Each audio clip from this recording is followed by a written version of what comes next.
நமஸ்காரம். அஸ்மத் சர்வகுருப்யோ நமஹ. வேங்கடம் ராம் நாராயண் அன்பு கலந்த வணக்கங்கள்.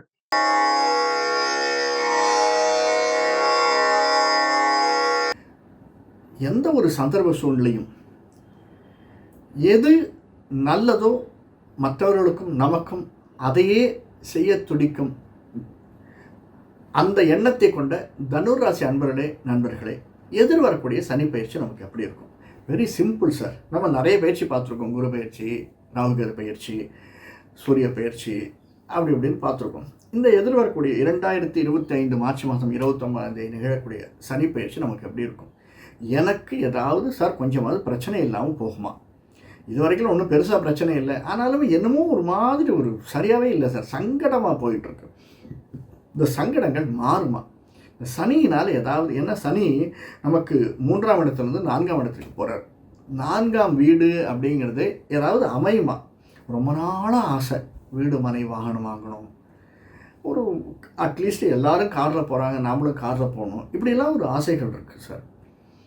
அதெல்லாம் நடக்குமா? பெர்மனெண்ட்டாக இருக்குமா? சின்ன சின்ன ஆசைகள் தான், அதெல்லாம் நடக்குமா? இந்த சனி பயிற்சி எனக்கு ஹெல்ப் பண்ணுமா? இவ்வளோ தான் நம்ம வாழ்க்கை. பிஸ்னஸ் வச்சுருந்தோம் அப்படின்னா பிஸ்னஸில் ஏதாவது ஏற்றம் இருக்குமா? அந்த பிஸ்னஸில் நான் ஒன்றும் பெருசாக எதிர்பார்க்கல சார். அம்பானி மாதிரி, ஒரு டாடா பிர்லா மாதிரிலாம் எதிர்பார்க்கல. ஏதோ வர்றதுக்கு கொஞ்சம் லாபம் வந்ததுன்னா பசங்களுக்கு கொஞ்சம் நல்ல படிப்பை கொடுப்பேன், அதுங்களுக்கு ஏதாவது 2-3 இடத்துல சொத்து சேர்ப்பேன், அவ்வளோதான். இப்படி ஏதாவது எனக்கு சனி பயிற்சி நல்லா இருக்குமா? வரக்கூடிய நாட்கள் நல்லா இருக்குமா? இதை தான் நம்ம எதிர்பார்க்குறோம். நமக்கு மெயினாக தனுர் ராசி அப்படின்னா மூலம், பூராடம், உத்திராட நட்சத்திரங்கள். இந்த மூலம், பூராடம், உத்திராடம் அப்படின்னா கிட்டத்தட்ட கேது திசையில் ஆரம்பம், பூராடம் சுக்கிர திசையில் ஆரம்பம், உத்திராடம் சூரிய திசையில் ஆரம்பக்கூடியது நமக்கு. இப்போ தசைகள் எங்கெங்கே இருக்குது? நம்முடைய தசை சூரிய சந்திர திசை, செவ்வாய் திசையில் தான் பெரும்பாலும் நாம் இருப்போம் இல்லையா? மூலம், பூராடம். இந்த திசைக்கும் 4ஆம் வீட்டுக்கு, அதாவது நம்முடைய வீடு தான் குரு, அதே குருவினுடைய வீடு தான் இன்னொரு வீடு மீனம், அந்த வீட்டுக்கு தான் சனி போகிறார். ஸோ எப்படி இருக்கும்? அர்த்தாஷ்டம சனின்னு சொல்கிறாங்களே, இது உண்மையாகவே அர்த்தாஷ்டமமா? நமக்கு எப்படி இருக்கும் இந்த சனி பயிற்சி? இதை பற்றி பார்க்கலாம். தனுர் ராசிக்காரர்களாய நமக்கு, மூலம், பூராடம், உத்திராடம் நட்சத்திரக்காரர்களாய நமக்கு இந்த வருடம் எப்படி அமைந்திருக்கிறது? இந்த வருடம் மட்டுமல்ல, சனி பயிற்சினா நமக்கு ஏற்படக்கூடிய மாற்றங்கள் என்ன? அர்த்தாஷ்டம சனின்னு சொல்கிறாங்க, அஷ்டம சனின்னு சொல்கிறாங்க, பஞ்சம சனின்னு சொல்கிறாங்க, 7 நாட்டு சனின்னு சொல்கிறாங்க. இப்படி சனி எங்கேயாவது இருந்துகிட்டே தான் இருப்பார். இப்போ நமக்கு அர்த்தாஷ்டம சனின்னு சொன்னாலுமே என்ன உபாதைகள்? ஏன்னா 2க்கும் 3க்கும் உடையவன் நம்முடைய அதாவது நம்முடைய வீட்டில், குருவினுடைய வீட்டில் இருக்கான் அந்த சனி. நம்முடைய 7ஆம் வீட்டில் செவ்வாய் இருக்கார் இந்த ஆரம்பத்தில். அதற்கு அடுத்து செவ்வாய் 8க்கு வரார். அஷ்டமத்துக்கு வந்தாலுமே 5ஆம் வீட்டுக்கு உடையவன் 8ஆம் வீட்டுக்கு, 12ஆம் வீட்டுக்கு உடையவன் 8ல் வரான். அது ஒரு ப்ளஸ் பாயிண்ட் நமக்கு.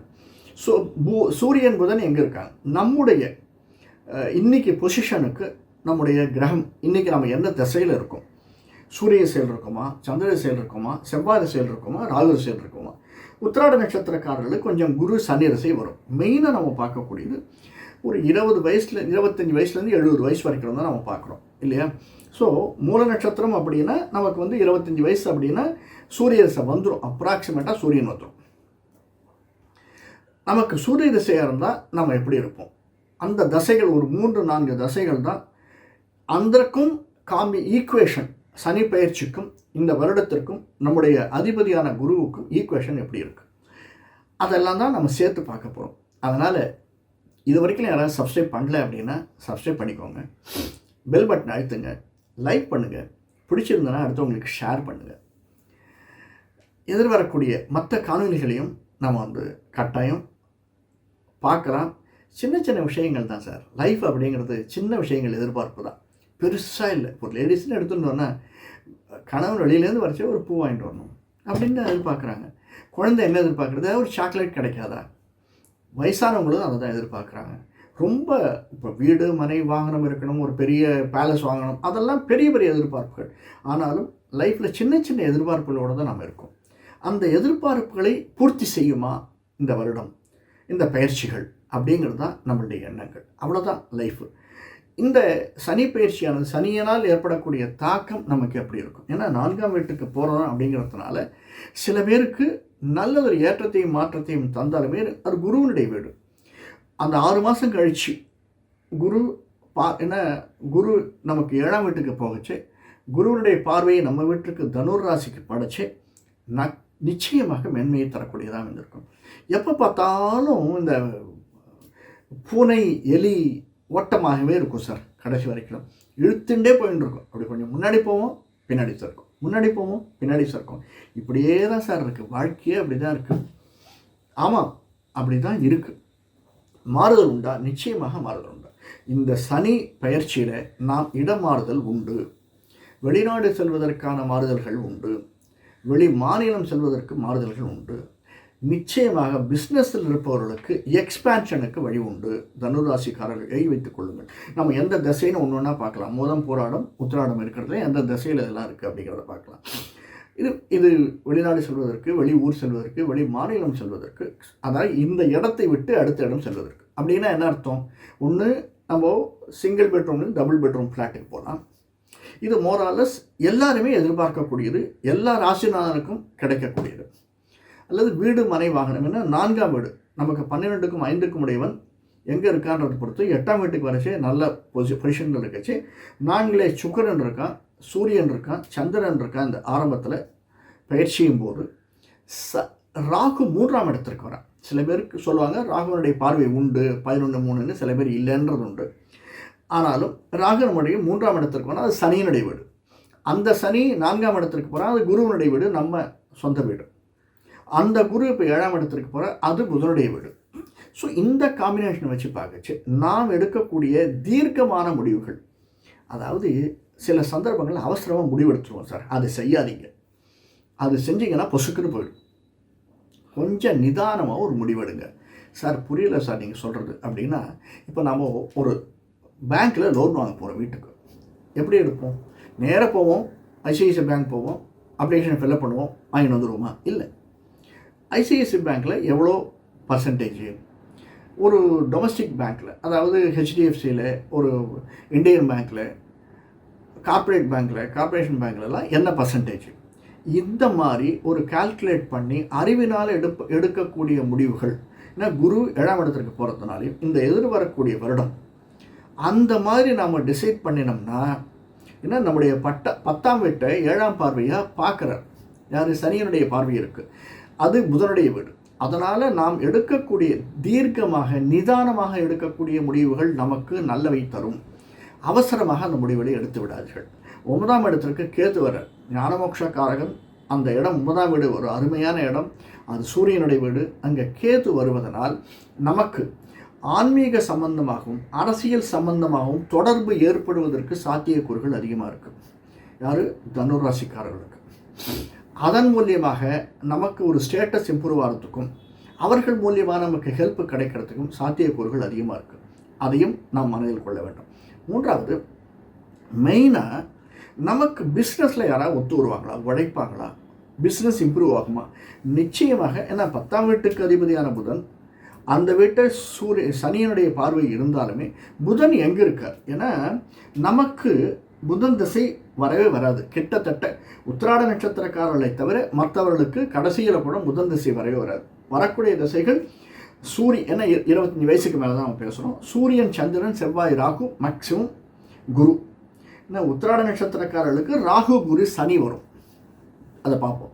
இப்போது சனி திசையில் இருப்பவர்களுக்கு சில பொருள் நஷ்டமாவதற்கு சாத்தியக்கூறுகள் இருக்குது. லாஸ்ட் டைமில் பொருளை விற்பதற்கு ஒரு அன்டிவைடட் ப்ராப்பர்ட்டி ஷேர் இருக்குது, அதை விற்கணும். அல்லது இம்மூவபிள் ப்ராப்பர்ட்டி இருக்குது, விற்கணும்.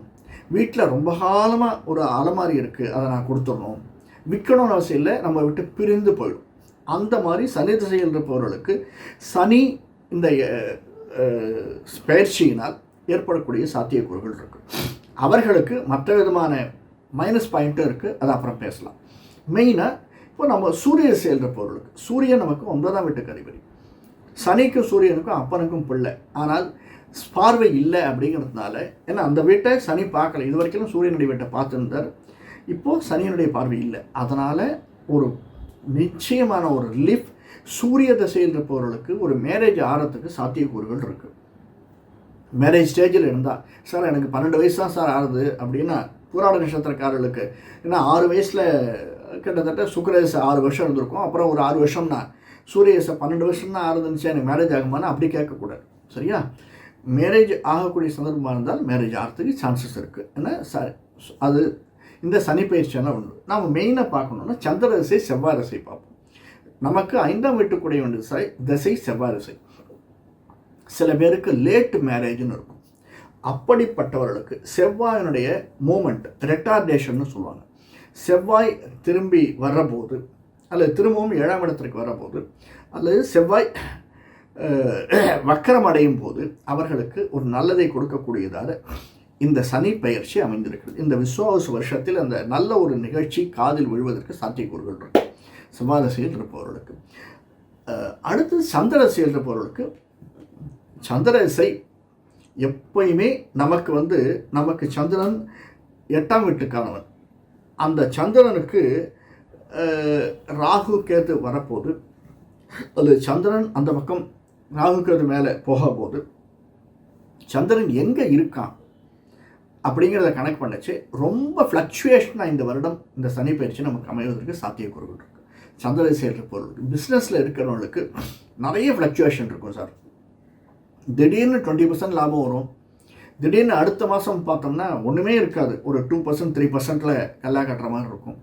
அதுக்கு அடுத்து பார்த்தோம்னா நல்ல ஏற்றம் இருக்கும். திடீர்னு நம்ம எப்படி இதை வச்சுன்னு ஒரு பிஸ்னஸ் ஆரம்பிக்கலாம், ஒரு ஃபர்தராக எக்ஸ்பேண்ட் பண்ணலாம் பிஸ்னஸ் அப்படின்னு நினைப்போம். ஆனால் அந்த பிஸ்னஸ் ஒத்து வருமா அப்படின்னா எக்ஸ்பேண்ட் பண்ணுறதுக்கு மனசில் இருக்கும், ஆனால் வழி இருக்காது. நம்ம வேலையெல்லாம் செய்ய ஆரம்பிச்சிருவோம், அது நம்மளுக்கு எடுபடாது. அப்படிப்பட்டதாக இந்த சந்திர திசை நமக்கு அமைந்திருக்கு. அடுத்து நாம் பார்க்கக்கூடியது ராகு திசை குரு திசை. இந்த ராகு குரு திசை மூலம் விட்டுருங்க. மூலத்தில் இருப்பவர்களுக்கு 23 43 45 வயசில் ராகு திசை வரும். பூராடம் உத்திராடம் இருப்பவங்க 7 ராகு திசை வரும். ஏன்னா ராகு நமக்கு 3ஆம் வீட்டில் இருக்கக்கூடியவன். இந்த ராகு 3ஆம் வீட்டில் இருக்கிறது அப்படிங்கிறதும் 7 8 9ஆம் வீட்டில் கேத்து இருக்கிறதும் ஒரு விதத்திற்கு நல்லதை தரக்கூடியதாகத்தான் அமைந்திருக்கும். ஏன்னா சனியை விட்டு பிரிஞ்சிடறான் ராகு, அந்த இடத்துல பிரிஞ்சு. ஆனால் இந்த சூரியனுடைய வீட்டுக்கு கேத்து வர சூரியனுக்கும் கேத்துவுக்கும் ராகுக்கும் ஆறுதல்ல, சந்திர சூரியன் ராகு கேத்துவுக்கும் ஆறுதல்ல. அதனால் ராகு திசையில் இருப்பவர்களுக்கு சின்ன சின்ன இன்னல்கள் உடல் உபாதைகள் வருவதற்கு சாத்தியக்கூறுகள் இருக்குது. சனியினால் பிரிஞ்சிட்டாலும் ஆனால் ஒரு ப்ளஸ் பாயிண்ட் என்னென்னா குருவினுடைய பார்வை இருக்கிறதுனால இந்த வருஷத்தில் பிரேக் ஈவன்னு சொல்லுவோம் இல்லையா, எது வந்தாலும் நம்ம மெடிக்கல் இன்சூரன்ஸ் போட்டு வச்சுருப்போம், அதை ஓரளவுக்கு தெளிவாக போயிடும். குழந்தைகளுக்கு குழந்தை பிறக்கும் அல்லது நாம் ஒரு ஹாஸ்பிட்டலில் அட்மிட் ஆனாலுமே ஒரு 80,000 செலவழிஞ்சதுன்னா ஒரு 65,000 இன்சூரன்ஸில் வந்துடுச்சு சார், கையில் ஒரு 10,000 தான் போகிறது அப்படிங்கிற மாதிரி. ஆனால் உடல் உபாதைகள் வரும். எப்படிப்பட்ட உபாதைகள் வரும்? நம்ம லாங் ட்ராவல் இருக்கிறது, வெளியூர் போச்சு ஏற்படக்கூடிய இழப்பு, நமக்கு அடி வயிற்றினால் ஏற்படக்கூடிய இன்னல்கள் பிரச்சனைகள், அல்லது ஏறி இறங்கும் போது ஏற்படக்கூடிய பிரச்சனைகள். அதாவது ஒரு ஸ்டெப்ஸில் ஏறுறோம் இறங்குறோம், வண்டியில் பஸ்ஸில் ஏறுறோம் இறங்குறோம், திடீர்னு ஏறச்சவே பஸ் எடுத்துடுறோம், அல்லது 2 வீலர் ஏறி உட்காரச்சே அந்த முட்டியில் இடிச்சிடும். இந்த மாதிரி சின்ன சின்ன பிரச்சனைகள் வலியை உண்டாக்குவதற்கு சாத்தியக்கூறுகள் நிறைய இருக்குது. அதற்கடுத்து ரெகுலராக வரக்கூடிய சாத்தியக்கூறுகள் காது பிரச்சனை கொஞ்சம் அதிகமாக வரும் சார். தனுராசிக்காரர்கள் இந்த 3 கிட்டத்தட்ட 3ன்னு சொல்ல மாட்டேன், மூலம் போராட நட்சத்திரத்தில் இருப்பவர்களுக்கு ராகு திசையில் இருப்பவர்களுக்கு காதினால் பிரச்சனை வருவதற்கு, பல்லினால் இஎன்டின்னு சொல்லுவோம் இல்லையா, அதனால் பிரச்சனை வருவதற்கான சாத்தியக்கூறுகள் அதிகமாக இருக்குது. அதுவே குரு திசையில் இருப்பவர்களுக்கு ஷோல்டர் பெயின் வருவதற்கும் செஸ்ட் பெயின் வருவதற்கும் சாத்தியக்கூறுகள் அதிகமாக இருக்குது. ஏன்னா அந்த இடத்தை பார்ப்பதனால்.